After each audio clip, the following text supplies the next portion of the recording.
make sure to get the ground wire here on this lead, on this front plug. And it's that simple. Now you just have to do it 5 more times and you're done. It really is that simple, as long as you've done the prep work and you're ready and you're good to go. So I'm going to walk through the 5 remaining. They're all the same process. It's not that hard. I shouldn't have to duplicate it 5 more times in video. It's just the same process as this. I'll lift the clip, pull the cable off, undo the 2 bolts, pull the coil out, take my old spark plug out, put the new one in under the correct torque, and repeat. I'll show putting the covers back on, and this project will be done. So all the plugs are done. So let's give it a quick walkthrough. I want to make sure to point out that there's these ground wires on both the front and the back. Make sure that those are in place.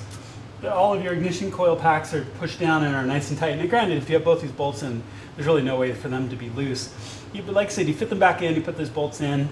You've got all of the wires coming up to your ignition coils are in, and all of the collars are locked down. I found one of my collars wanted to stick up just a little bit, so I just made sure that they're all nice and locked down, all nice and tight.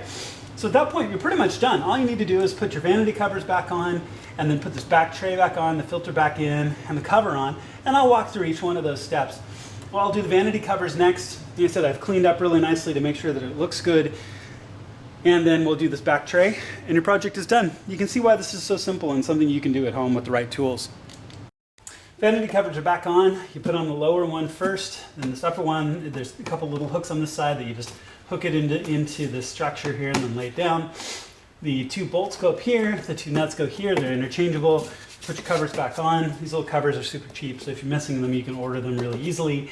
At a bare minimum, they keep garbage out of these, out from around the bolts and nuts. So I think they're good to have, let alone it looks better. The next thing is going to be fitting this tray back in place. And like I said, you've got those 4 T25 Torx that are all just going to lock back in place. Make sure that all your rubber trim is in place and the cables are back.